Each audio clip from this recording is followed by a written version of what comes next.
a year and a half from now, when things maybe settle down and the supply chain eases out. So then now you have this empty space sitting. So it's a big cycle. Like, what are your thoughts on that? The biggest thing is our data, our proprietary data is what keeps us one step ahead. Unfortunately, a lot of people don't know the power of their data, or it's a very limited scope. I've seen like the whole 4PL evolving a little bit more as well. What are your thoughts on that? Have you seen like people collaborating more lately? What are you seeing? Unfortunately, I don't see as much collaboration as I think that there should be. I saw collaboration like with the symposium. I saw a lot of people sharing ideas, but when it comes to teaming up for the good of moving trade, a little bit, but not as much. It's like people need to realize that you're only special to your mom. Welcome everyone to Execution at Scale, episode 6. Today we have Lori LaRocco with us. And as you know, this series exists because the best conversation in this industry happen in hallways and over coffee and not on the stage.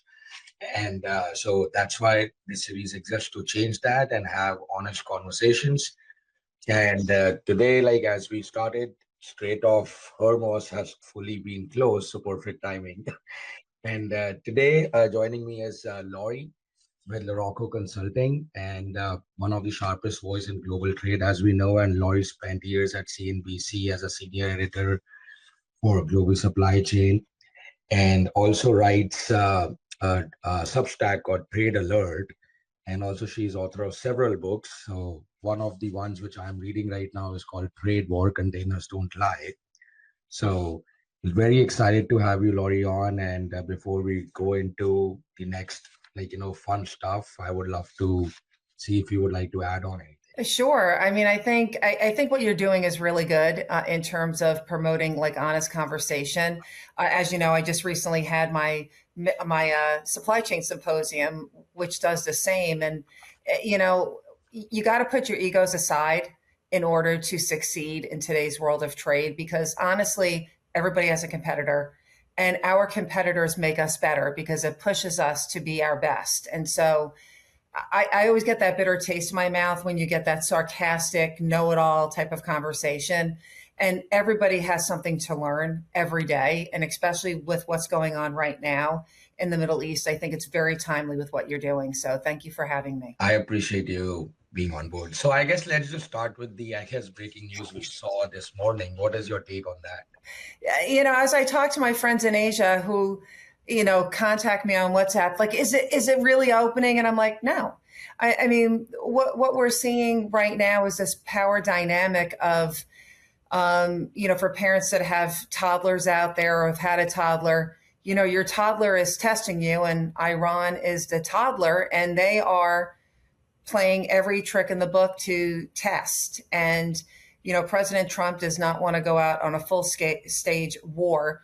The Middle East allies definitely don't want that. So when we see this waffling, I think a lot of people call it like the taco trade.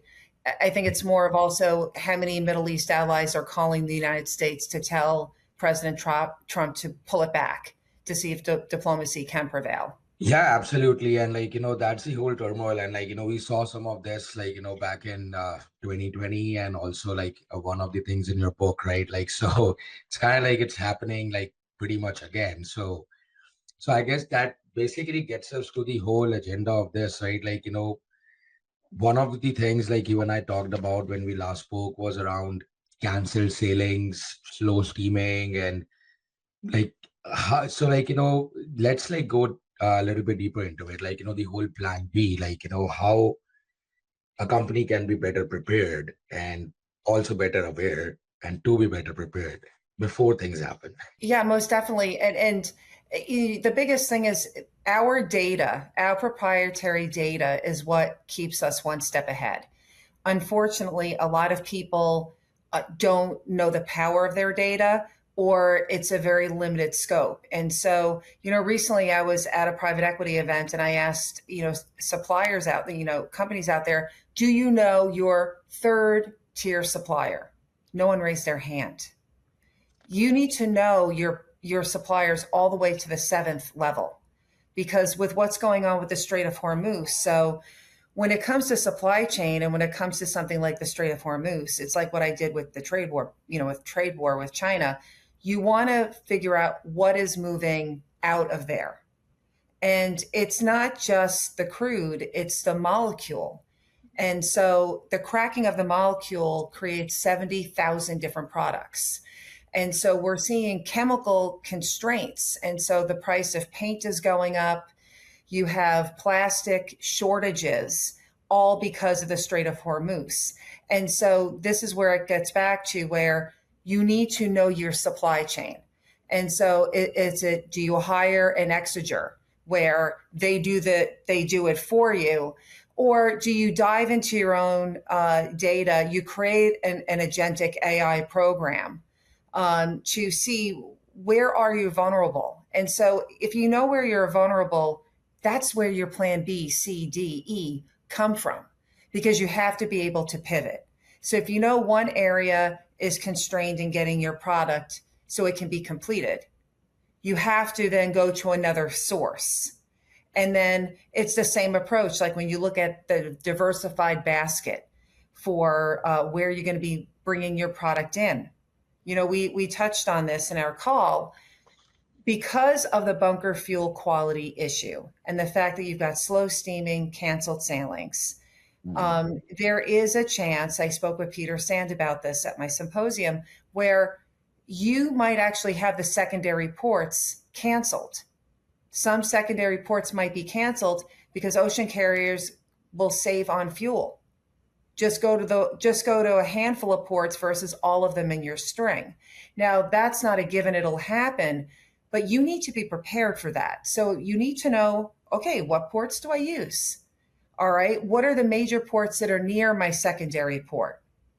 And then try to maybe diversify into the larger port, because what will happen is if you wait and if your container is dumped and you're not in that port, you don't have the relationships for the train, you don't have the relationships for the trucking. So why don't you put the energy in now just to plan ahead? Plan now instead of scurrying for tomorrow. And that's going to be more costly. That's the trade-off, I guess, right? Like, so when we try to diversify some of our supply chain, have like A supplier, B supplier, C supplier, or even like 10 of them, let's say, like depending on the volume we are trading in, it comes with a cost, right? So like obviously, like, supplier C is not our first option. Maybe there's some quality, pricing, etc. issue, lead time issue. But again, keeping that relationship alive for the disruption, like especially like, you brought up a great point, like around the molecules, like so resins, like all that like trickles down because prices for like, since most of our audience is like, warehouses. So like, even if we look at like, shrink wrap, the price of shrink wrap will go up. Price of plastic pallets will go up. There's so many consumables which go into it, and at scale that can become a very big number. And even when you're looking at with what's going on with the warehouse space, how's that looking? The LMI, recently came out. Warehouse costs are up because inventory is still there. And we are seeing peak season early. So that means you're going to have more product coming in. And so also then from the warehousing standpoint, if there are any FTZs out there, what are people doing there? Do you have enough FTZ space available for the next tranche of tariffs? Because we all know, particularly with what's going on with the 301, the 232, the forced labor investigations, in the end, shippers are going to pay probably what they paid for the Liberation Day, after the layering of the tariffs. And so you want to get one step ahead. What are the services? And this is something that it doesn't matter if you're a small business or a large business. In today's time, service is what matters. So you need to take a hard look at yourself and go, okay, what can I do? What sets me apart from the others? And then are there additional opportunities that I can provide that others can't do? And so when you're looking at the FTZ space you might have, the bonded warehouse space that you might have, that's a great marketing opportunity. And then also, when you point out the shrink wrap, the bubble wrap, like all the different things from a packaging standpoint, are there things that you can bring in now at a cheaper cost versus waiting? Because 9 times out of 10, those products are most likely going to be more expensive come July and August because of the shortage in the chemicals. But that also comes with the idea and the trade-off of where you store it. So you need more storage. Yeah. And it is very interesting you mentioned about storage and FTZ. In my recent conversations, like most of our clients are fully full, right? Like, which is not the normal case. Even the newer 3PLs, they're fully full and they are working on expanding. But you bring up a very important point that some percentage of that demand, if we think about on the other side, is also temporary. So yeah, we need it today, but how much of that will be left, like let's say a year and a half from now when things maybe settle down and the supply chain eases out. So then Yeah. now you have this empty space sitting. So it's a big cycle. Like, what are your thoughts on that? There are always booms and busts and overbuilding, right? The one thing when it comes to FTZs and bonded warehouses that it takes time because the government, has to issue it for you. So it's not like you're going to have a boom right now, right? It's going to be whatever folks have tried starting in January, most likely, where they might see some expansion. You don't want to be too greedy, right? Because when you're greedy and you buy up more, then you got more space that's sitting there that costs Mhm. money, right? Yeah, And honestly, absolutely. you and I both know when it comes to even like the bonded warehouses, when I did a documentary for CNBC, with the surprise pop-ins of customs, if you have one thing wrong, that can cost a lot of money. So, you really need to, keep on top of it. But at the same time, though, it's like when you see all the uncertainty, if you do have that space available, FTZ is more long term, as you know. But even with the bonded warehouse, you can go to your potential clients or even others. Like toys were huge for bonded Mm. warehouse with the last one, with the last trade war. Most likely it's going to be big again. And so it's like maybe if you have some extra space while you can now, market it, right? Mhm. Because, we will not know until the end of July, but people are going to be trying to get this stuff in now before the tariffs hit. So it's all a waiting game. But I think it's a lot of marketing and really to get to know your customer, and then also to work those channels and work like your relationships with your trucking companies are huge. Ask them, do you know people that are looking for space? Because I have it here. We're offering a discount. Like what can you set yourself apart with now for tomorrow? Because if the going rate is X and you could be a little bit less than X, but you can capture more space, you may as well, because you're going to still make more money and you'll beat out the competition. So I think there's got to be a lot of strategy that needs to be put pen to paper and really look. Yeah, and Lori, like, all these points which you bring up are very important. And more often than not, what I see is that, especially like, and we briefly touched upon, right? Like SMBs don't have, I guess, like manpower or the enough talent in-house to even like think about all this, let alone trying to find a solution, right? Like Yeah. most of them don't see it as a problem coming until like it actually happens. It's hard because when you're a small business, you're fighting every fire by yourself, 9 times out of 10. But you have to get yourself out there. Like, even if you give yourself a half hour every day or get up an hour early, I mean, that there's something for getting up before other people. I mean, I get up at 4 a.m. every day. Yeah. Um, you know, but that's why, because I also deal with people in Europe and things like that. But I find myself more productive.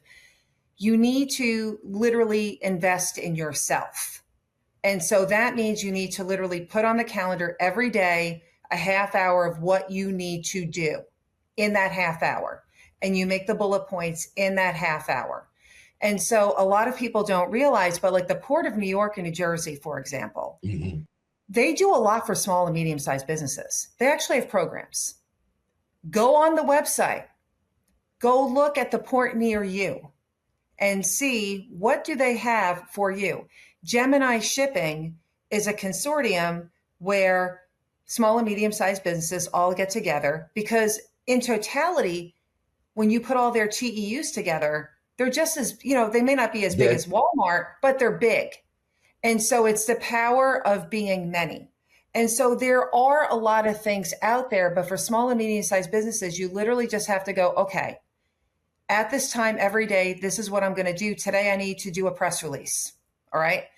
You write, that's your half hour. You write it, you go on, Gemini, you go on ChatGPT, you put it in, say, help me write a press release that looks like this, and give them an example of how you want it to look, right? There are so many ways that you can aggregate.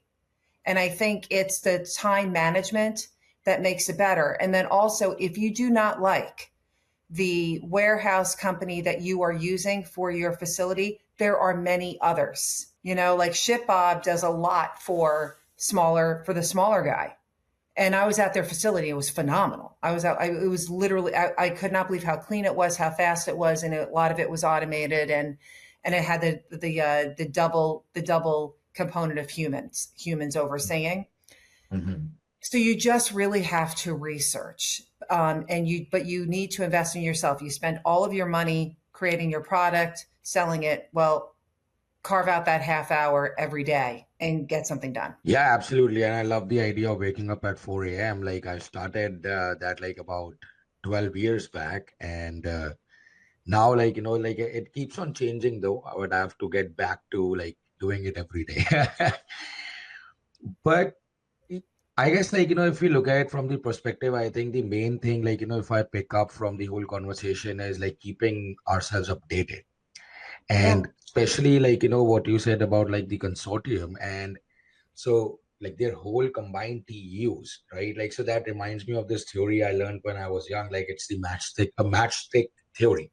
So if there's one matchstick, you can easily break it. But if you stack them together, it's hard to break them. And Yeah. that is the kind of strength which a lot of people discount, because that's a very powerful thought process right there, right? Mhm. Like when you combine things together, now you become like, someone you will care for you know, and having those. So I would love to know a little bit more about, at a high level, you shared that, New York port and one other port, things for small businesses. So like, what does it look like? If you can share a little bit at a high level. For small businesses, I would say for small businesses, it's when you found the reason why, right?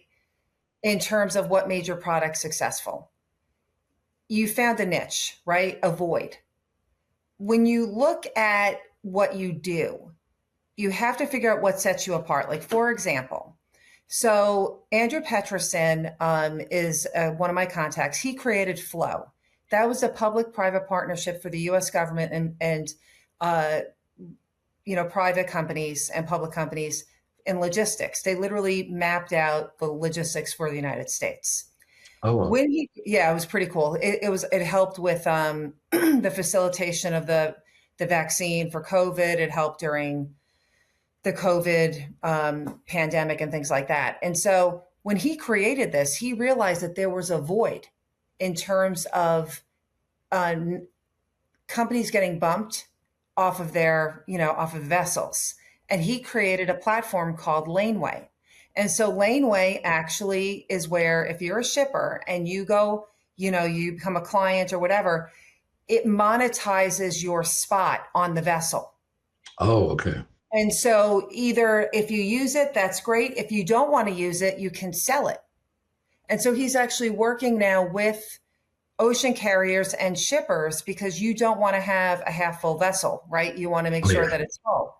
But it also guarantees you your space, or if you lose it, there are other ways for you to get back on. So it's like you want to look at your business and then figure out, what can I do that makes me special? And then you have to market it, and you have to find like-minded people. And so not every day is going to be a win or a home run, but you have to look at, by the end of the week, how do you think you did? What can I do better? Google yourself. Google the industry that you're in. Google what the challenges are, what the competition is doing. And if you go on Google Trends, it's a great website. A lot of people use it, for like articles and stuff like that. So you have better SEO when you're doing your headlines. But you can go on there and you can see how people in your industry or people that might be customers are searching for you. And so that helps you with your SEO on your website. So there are things like that you can do, but it's like the more information that you can garner on yourself, the better. I couldn't agree more. And like part of what one of my company does is like, SEO, etc. And like you said, like, Google Trends, that is definitely, and it has existed for a very long time. And most people Yeah. you tell that to, like, they'll be like, oh, what is that? Oh, I can actually know what people are searching for. Yeah, you Yeah. can. That's the whole purpose of it. And Yep. also right now today, like, we have so many tools. So how I have done it, I'll share that a little bit. Maybe someone listening, they can, and I kind of set it up myself with the help of little bit help from my coding team. But if you really do, you can set it up yourself. So like I programmed in Cloud Code and pretty much the whole vibe coding stuff, right? And basically what it does is it scrapes through all the channels, right? Like if I'm following your Substack, I want to know about that. I want to know about this industry news, that industry news, and like some competitors, if I put that in. So now when I wake up in the morning, it sends me one email with the entire digest and any headline or anything which I want to read more about, I can click on it and it takes me to the source of it. Wow. And now this saves me, like, like otherwise it would take me about 2 hours to, Hmm. like, I guess, try to read what I'm supposed to read, because then you're skimming through like things which are irrelevant and so on. But this Hmm. way, like, it takes me like 20 minutes in the morning. I at least know, right? Like this morning I had meetings from like 6 a.m. like until like our call. But yeah, like I did get an email in the morning that okay, there's again like tension at Strait of Hormuz and it's permanently closed, right? Like otherwise I would have never known it before our call today, right? And it also becomes part of, even without like, okay, we are doing a podcast here and we need to be informed, but even otherwise when we are meeting people, it is very important to be informed what's going in your industry. Otherwise they see you as a no one. No, exactly. Exactly. Because you really have to be up to date. And with what happens with the Strait of Hormuz, my husband's in radio. He's a radio anchor. And so we're both news junkies based on, who we are. And so we were chuckling earlier that, all day it was Trump has been threatening all day he was going to bomb again, Iran. And right before we were about to do this, I kind of chuckled and Trump says, not doing it now. So it's like, whatever, just Yeah. it's such noise and such bluster that the only thing that you can guarantee right now is that it's closed and it's not functioning as it should. So while it's still not functioning, what are you going to do? Right? What are the things you're going to do to make sure that things are consistent in your world? Because if you start getting all caught up in all the bluster and stuff like that, yes, keep up to date on it, but until you definitely know, a lot of times people internalize it and then you get that indecision paralysis and then you also get angry and everything else. A person should not dictate how you feel or um, paralyze you into making decisions for your business, because in the end trade flows like water. You have to be like water. You have to flow. I love that analogy, and that'll probably be the headline when we post this. And like and adding on to it, like resilience, right? Like there's so many disruptions within the business, outside the business, which gets affected. But as a company, as a team, like all we can do is be resilient and face it and try Hmm. to find the optimum solution. Hmm. And the only way, like I feel that you can just prepare yourself as much as possible for events like these. Yeah. And if anything, like if there are some people who are listening to us right now who did not prepare it in the past, that is fine. But this is a learning that okay, Yeah. like we talk about, build up secondary ports, build up like secondary suppliers, etc. Hmm. So that is something they can do for the next time when it happens again.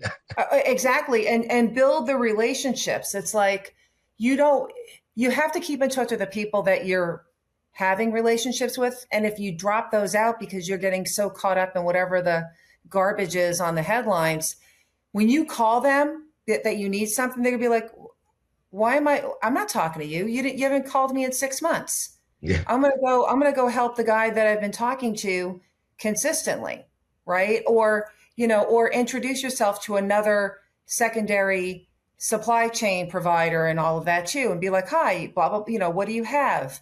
You've got to look at the flow of where things are going, and you have to keep abreast of all the tariff changes and what's coming up. And then, if you are doing your own customs work, God bless, because that's just a lot of work, but you need to stay in compliance. And even with the de minimis right now, if Oh, you have anybody I out was here with just de minimis, I'm going to be writing about this in Europe. The EU in July starts their changes in de minimis.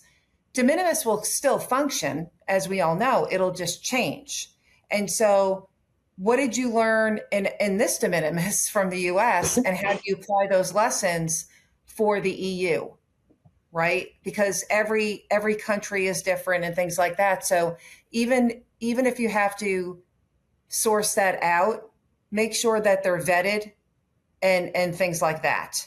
So, or go with a 3PL like a DHL that, everyone has customs people now, but, try to talk to people word of mouth. It might be worth your time to go with a more expensive provider than the cheaper chicken, because in the end, you're spending more time on your own paperwork, and God forbid it's wrong. And it's interesting that you mentioned like de minimis, because that's exactly what I was thinking about right now. And I shared a little bit with you, when this happened, I saw it like it was so unorganized, and more than having the duties for exception, like the supply chain was not built for it. Mm-hmm. Even custom clearance in US was not prepared for it, and they were just Mm-hmm. like flagging and creating a backlog of packages, right? Yeah. So that is where having those alternative channels, right? Like the relationships also come in. And I was able to help some of our clients in Canada who were shipping to US because of the relationship with multiple warehouses. So now they were able to ship it as a regular cargo, like a LTL or FTL. Mm-hmm. And that had the whole process, that was running smooth, right? Like if it is Yep. over the threshold amount, whatever the process was, it's the same, right? So it solved the issue. But if so again, I think that also adds on to having those matches together, right? Yeah. So Exactly. and even the opening point you made, right? Like sometimes we think of people when we go to associations or like different events, like as competitors, but they are your collaborators as well, right? If I am in, let's say in Toronto, I'm a warehouse, and then I know you are a warehouse in California. When things are changing, we can collaborate, we can help our customers together. I see that as very powerful, and at least over the last couple of years, and I've seen the whole 4PL evolving a little bit more as well. What are your thoughts on that? Have you seen people collaborating more lately? What are you seeing? I'm very curious to know that. Unfortunately, I don't see as much collaboration as I think that there should be. I saw collaboration like with the symposium. I saw a lot of people sharing ideas, but when it comes to teaming up for the good of moving trade, a little bit, but not as much. It's like people need to realize that you're only special to your mom. Let in all honesty, like because everybody has an AI, platform. And I get lots of pitches on this. Never before, best ever, blah. And I'm like, no, it's not. It's the same thing that I saw from five other people. You need to put it away where, oh, what I just created is special. Really? Is it really truly special? Is it a disruptor? Are you disrupting the industry? Chances are you're not.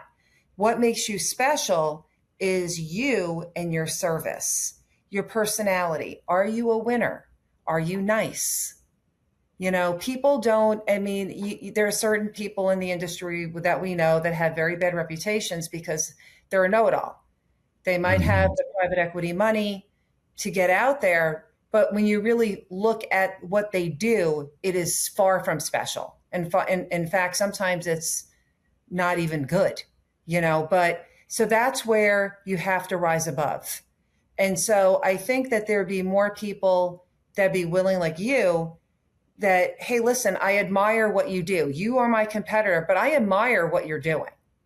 I mean, and you're making me better because of X, Y, and Z. But it doesn't hurt to say, what are you seeing? How are things going? I mean, are they going to give you the secret to the sauce? No. Oh, But it's interesting that if you can work together or you can refer people, because there are some, like, not every 3PL moves the same product. exactly. Some just do defense. Some people specialize in housewares. If you develop friendships, you never know where it's like, okay, well, if Restoration Hardware calls me and I'm not, I don't move that stuff, I'll refer you. So you don't know. You don't know to see what doors you can open for each other. And I think that's something is a Pollyannish perhaps, but you don't know. And honestly, if you're confident in yourself and in your ability and your track record, who gives a crap? In the end, it's you have to believe in yourself, and no one is going to think you're special out there except your mom. Yeah, no, Lori, I think like that was probably one of the. So every time you say something, I think this is the most powerful thing you said. So that's very interesting. But no, absolutely. And like, more than speciality, even if you think about, I am a warehouse, I'm out of space, right? Like, but I get a lead and you are like, my neighbor. I say that, hey, neighbor, like, can you like, store it for me? What that is doing, like, I'm not now turning down a customer. I am Yep. building that relationship with the customer and with you, neighbor. And Yes. same way, like, you need some help tomorrow. And this gives me time, maybe like, another 6 months or a year to get Mm-hmm. another building next door or whatever, like, and helps you in your transition, like, while you are like building yours, and I believe so strongly in collaboration and even capacity sharing in some cases, especially for services businesses. And it's very powerful when you start seeing people as collaborate with each other, Yeah. right? And yeah, like Mm-hmm. no one is like, you're right, no one will give the secret sauce, but it does not cost you anything to help or talk about issues, right? Like, hey, these are the issues which, like, if another, like, let's say another WMS provider asks me that, hey, Vic, what do you think? What are the people like, most concerned about? I'll say that, hey, this is the concern. Problem is downtime, problem is this, problem is that, these features or anything, like this is what people are seeing in the industry. And for that, doesn't matter if you are my competitor or not. It's more about, because if in deep within, like, like you were talking about disruption, like I feel people who create disruption is not, their motivator is not money. Their Yeah. motivator is like problem solving, right? Like they're trying to Yes. solve for something.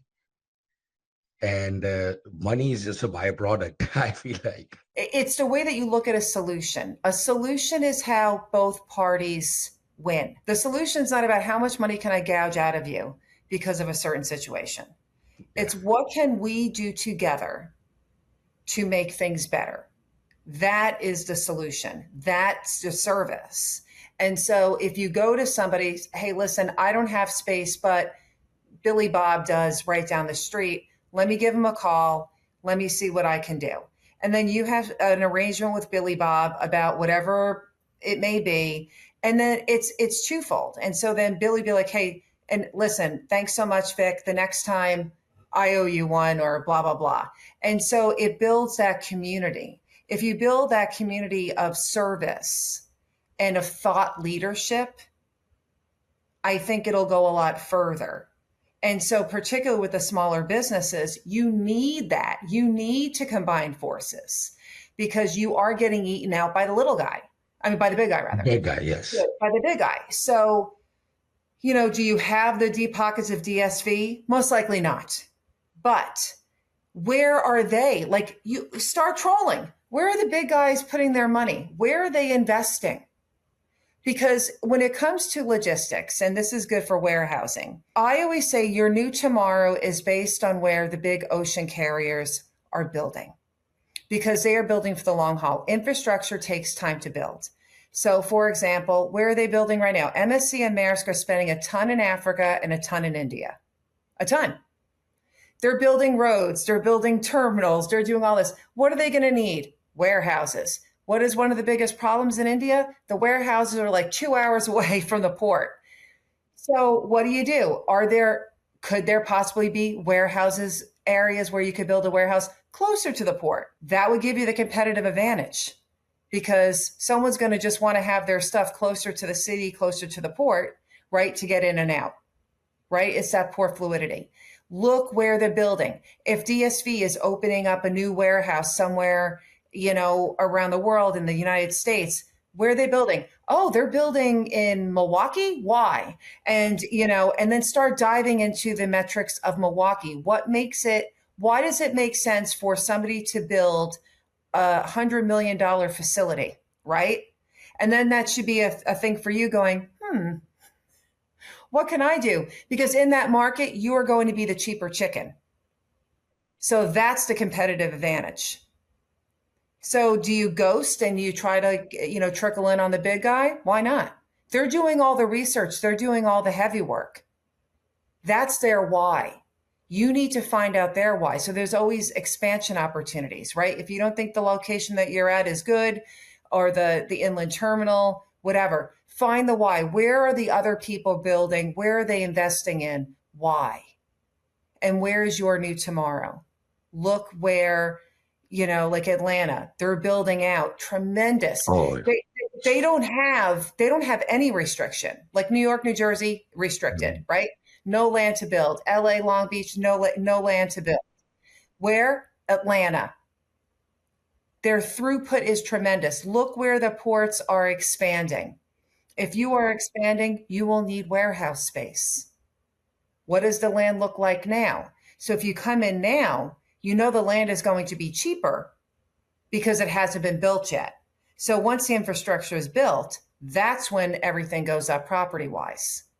So, that's like the way that I think, because it's a forward-looking indicator by at least 10 years. Yeah, and absolutely. And that's the best point, right? And that kind of applies in every industry too, right? We look at other competitors, we see, okay, hey, this big fish did X, there must be some reason for that. What's that reason? Just being having that curiosity helps you piggyback, right? They might have backed on that opportunity as a first mover, that's fine, but you can be the second mover, don't be the last mover, and utilize that opportunity. And you're so right. A lot of people ask me that, hey, Vic, why did you spend most of your time in Indiana? What's so special about Indiana?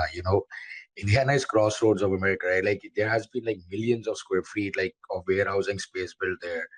You can reach entire US in around 3 days. Pretty much cover, I think, 85% of US in 3 days. So it is a very strong place. The rail goes right through there. So if something is coming from New York, Virginia, or even Atlanta, that can directly flow through there, and it's cheaper to live, right? Or at least was. Now it's getting expensive, right? But so that is it's hard to see, right? But when you are in that space, you do see it, that you do get to see that why. And Amazon built 3 facilities there, spent again hundreds of millions to do that. And if Amazon is doing it, there is a reason behind it, or was. Yeah. Now we all know that, okay, yeah, it's booming. So exactly, their ROI is a hell of a lot higher to achieve than yours would be. So you got to think to yourself what can I do to capitalize on whatever seconds, right, that they can't use, because Amazon's only moving their product. That's the whole thing. And so where else can you go and be part of associations and like you say, talk, meet. And if you're a nice person, people will remember. If you're not nice, people really remember that. And people then root for your failure, because people like nice people to succeed. That's our human nature. There are certain jerks out there, of course, that will fail up and can, do well, but you control the path in your life and the way that you want to conduct yourself in your business. Yeah, and there's also saying, it does not cost you anything to be nice, right? Exactly. Exactly. And more often than not, I have just found that to be, and I think someone cannot fake it, it just comes naturally. Yeah. That's what I feel. What do you think? If someone jerk guy thinks tomorrow that even after listening to us, he gets convinced that he should be nice. I don't think it's possible. Yeah, no, I mean, I was talking to some people last week, at DC, and I said, we're all goobers. We're goobers for trade. And they all looked at me and they were like, oh my gosh, I am a goober. You know what I mean? But it's like it's like that self-deprecating humor. Like in the world of trade and logistics, we're an odd bunch. We like numbers. We like the things that are not mainstream in terms of what we find exciting or different, and but we're solutions based. And so it's like, instead of just, yeah, we all know the problems, but what are the solutions? How can we become solution providers? Where is the thought leadership in that? And so I think that's when the cream of the crop rises, right? Where you have those discussions, and the people that invest in themselves are most likely listening to your podcast because they want to learn. They want that actionable information where the ROI is on themselves and their business, right? Those are the tools that you can use so you can then build your business. Yeah, absolutely. And it goes back to the same thing, knowledge, investing in yourself. And a lot of people don't pay attention. They think that, oh, that's another thing. And it kind of ties into like three things, I guess. Probably the reason they don't do it is because they are that know-it-all guy or Yep. girl, right? And then second one is that they just don't see the value in collaboration, right? So Yeah. if one of my competitor posts something, I read it, and I read it not because I want to know, oh, what he's doing, let me compete with him. It's more like, okay, I see them as someone who knows about the industry too, right? Mhm. Like, doesn't Mhm. matter who it is. And no person in this earth can know it all, right? Like, we are not Yeah. God. No, and it's not an echo chamber. So you need to read outside. It's like when I tell people, with the news so polarizing. I said, well, I loved working at CNBC because we told the truth, because you need the truth in order to make money, right? And so, you don't watch the far right and the far left media, but if you do that, watch both then. That way you get to see both sides. I always tell people I watch BBC because there's no skin in the game. They just tell you the news, right? And that's the way that I view news. If you are insular in your gathering of information, be it news or even like logistics and stuff that what we do, you're not getting the full picture. And Mhm. so I love data. And so I use Sonar, I use Vision, I use Project 44. I use all these redundant things over and over again. I'm playing around with Vortexa right now and I'm loving it. But I use all these different variables because even when you look at the different platforms, they are siloed based Mhm. on their own containers that they're moving in. Not every platform has the totality of everything coming in. Sonar does because it runs on customs and things like that. But you can't. But if I can't use that by itself, I need to use Project 44. Or not. I use Import Genius so I can dive into the containers, right? So I can see the And trends, what's see what's inside? coming in. Yeah. So you want to see what's in the box. So, but that's the way that you have to look at when you're on LinkedIn, when you're reading all these different things, supply chain drive and all these other, G Captain, like where I write. And you look at, oh, this is an echo, this is a theme I see developing. So even like when you invest in yourself, like say you have nothing that day, you've achieved everything you wanted to do in your half hour of ROI for you, read and jot down the trends that you are seeing. What are the repetitive trends that you are seeing in the supply chain or at the ports or whatever it may be, right? What are the, and that's beyond the headline, right? Because a lot of times the headlines can be clickbait. Read it, right? And so write those down and then maybe at the end of the week, review all of them and then highlight after the week or put them in your spreadsheet for your AI, right, to surmise, or your AI assistant. What are the repetitive themes from this past week? And that can give you some insight, right, into where the market is going. Because peak season's early. And so my main thing, I was on the phone with Gnosis earlier, And, I've been, I met them and I'm, kind of utilizing their platform a little bit. And I said, I want to know if peak season is going to be strong in July. They have the ability based on their platform to look at the future orders. Now you can look at that, like you can go online right now and look at how many vessels are coming into the ports in the future. You can do that. But I want to know the orders. Like, yeah, you could have 10 vessels coming in. Are they full? Are they partly full? Like, I want to get a sense of how many TEUs might be coming. And so that can give you some insight too, in terms of what you might be getting in the warehouse space. And then the other thing is, one of the biggest trends that's happening, and I wrote about it, I think it was yesterday, because of the price of diesel, you have more freight now going on rail than by truck. And a lot of 3PLs that I've been speaking with are now looking at intermodal. They're turning on their intermodal. So with you, in the warehouse space, what are your intermodal folks telling you? Things like that.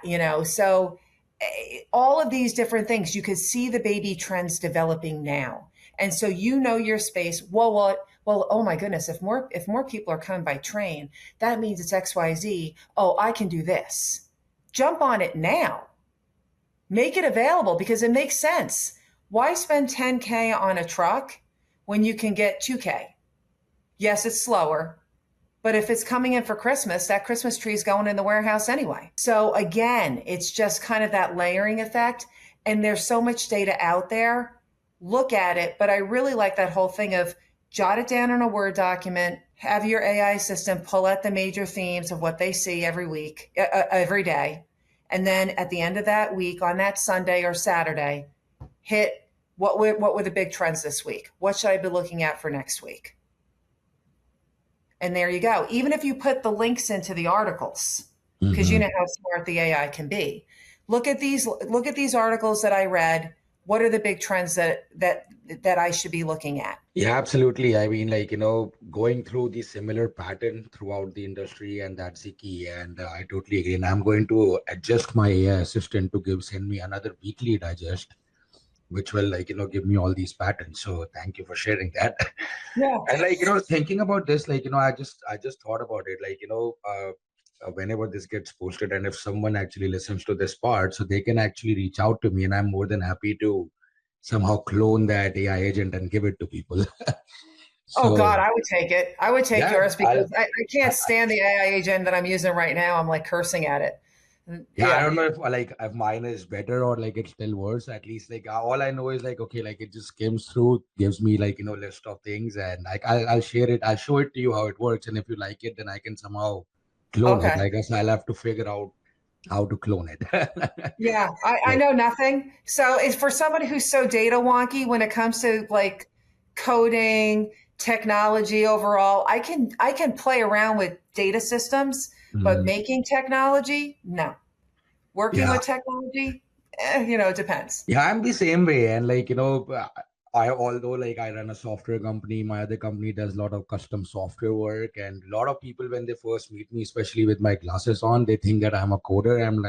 I'll probably smash my laptop if I have to code. I can get ideas, I can do that, but never do that. But what's interesting, and it might be a total topic switch here, but I mean, people are using AI in good ways as well. And Mhm. what I have been seeing over last 3 to 4 months, because I built some internal tools this AI bot and other things, and we build few things for our customers, and even what customers are using it for, my clients, friends, everyone. At a small scale, even if you're not a coder, you can build a lot of smaller things, using Claude code, etc, and they're useful. The problem which I am also seeing is that it is kind of fine till that point that okay, if you're using it for internal use, I built it, I'm not a coder, I did it for just scraping the news and getting. The another problem which I've been seeing over the last 3 4 months is that people are pretty much vibe coding an enterprise system Oh, and wow. trying to sell it to other companies, right? So they're built, you know what I mean? And It is so funny. This was just like 3 weeks back. I was approached by someone, and this guy bought this company without sharing too much what it does not. Yeah. Like, just keeping it very simple. But it was a business enabling system, right? Like Okay. something like a CRM, WMS. So those fall into business enabling system category. For 1.2 million, he bought it outright, only to find out that yeah, it works, but it has a lot of bugs and everything is wipe coded. And it had like about 50 or so users on it. Oh my And now we God. are working on like stripping that all down, and pretty much they will have to spend more money to restructure everything as a commercial software, Yeah. and it's sad. Oh my God. Yeah, no, no. I mean, Basically, and that's also like garbage in, garbage out, and then I have seen like even with Gemini, I was creating a graphic and it was for my Substack because you can make some cute graphics with it. And yeah, yeah, for sure. loaded data from Import Genius and I put it in and it didn't look right. Got on the phone with my contact and I was like, look at this. He's like, Lori, that's not my data. It pulled additional data, the AI with the Import Genius stuff that I put in there, and it was wrong. So you have to be very careful. And after that, I was like, screw that. I'm never doing that ever again. Because it's me, because you're thinking that it's going to put in, because I looked at it and I was like, what is wrong with this? I'm like, because I knew the story, I knew the data. And I was looking at it, he's like, I don't know what that is, but that is not our data. I'm like, okay, you said it enough. I'm not doing it. And so, and then also too, it's like when you look at the AI and some of the platforms, I went to another source. It was something about shoes. And I went to the FDRA and they said, that's not right. Like that's wrong. Mhm. And so now it makes me thinking, well, if this platform's AI is wrong on this, what else is it wrong on? And so that's why I think AI is not the end all be all, and won't replace people. It might replace certain things, but I don't think it's going to replace humans anytime soon because it's going to be gravely wrong in certain areas. And what I think is the problem lies in like, over reliance. Like, Yeah. so people are getting just like, I guess, too reliant on it. Like they're Yeah. blindly trusting it. It's like no Yeah. different than like, how we were talking about like verifying different sources, what's like, coming again and again, right? So that's the same thing which kind of applies here too. The problem is that they're not seeing it as a tool. They're seeing it as an assistant. Well, look how it makes like the predictive writing, right? When you're writing an email, it's like, really? Yeah. No. How many Yeah. times it's it said that? Like you don't, the word that is so overused in AI. Like, I mean, I'm a journalist, so I said that. No, you could just say said. Yeah. You don't have to say said that. Hmm. Like there are certain things that drive me nuts, but I think also too, like the younger generation, I've got 3 kids, some of the kids use it like to write reports and I'm like, it doesn't have the personality. It doesn't have the depth of knowledge.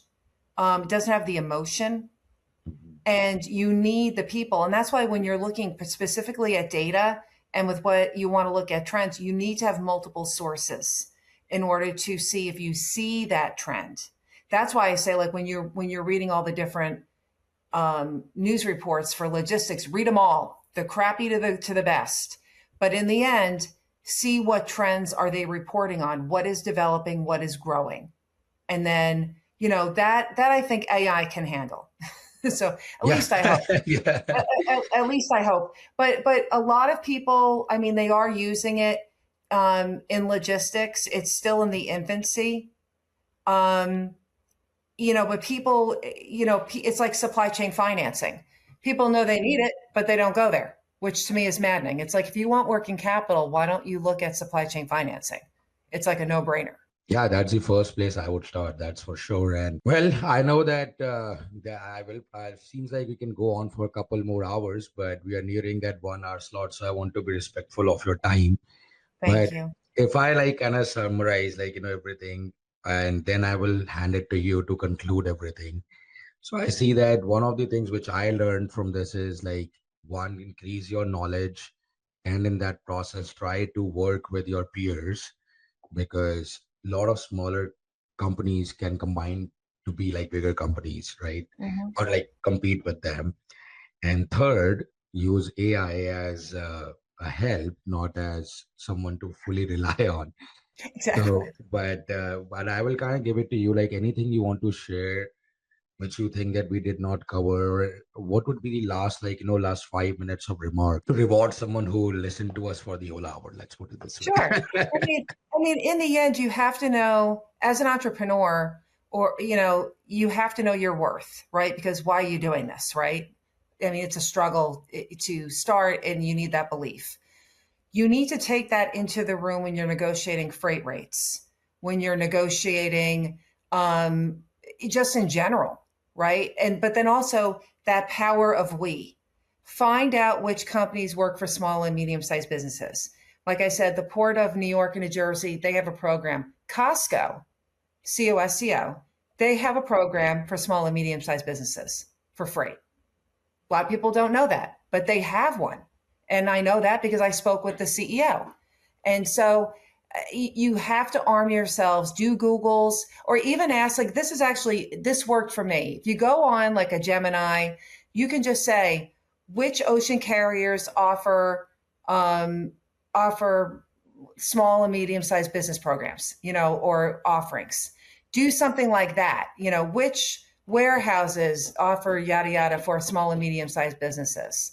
And if that's your but if that's what you do, that gives you insight into what the competition is doing. And if something catches your eye, that's when then you drill down and you go into that rabbit hole where you start researching what that company is doing. What are they doing right? What did they do wrong? Right. And so that's what I would just say is, like, use that half hour every day for you, and realize your negotiating power with for your freight rates. Realize that the power of we, right? And see how collectively you can get together, right, in terms of moving product and things like that. But there are a lot of small and medium sized business programs out there. You just have to find them. Absolutely. Thank you so much, Laurie, for all the insights. And after I'm done with this, when anyone asks me how was, like, what was the main learning, I would say that, hey, like, you have to listen to this to understand power of we. I think that is the new title of the episode, not the one we planned on. There you go. But very well. Thank you so much, Laurie, and thank you everyone whoever listened to us. And one thing I always add on at the end, Laurie, like if someone wants to reach out to you, Mhm. just if they have any questions after listening to this, or they want to know more about what you do, what's the best way for them to, I guess, reach out to you? I would say LinkedIn is really good. So you could just find me on LinkedIn and just message me, because I do read my messages and stuff. So I would say that would be the best. Awesome. So, and whenever we post this, we'll drop your LinkedIn in the post so anyone can reach out to you. Once again, thank you so much, Laurie, for your time, and you have a wonderful rest of your week and day. And thank you, everyone, for listening in.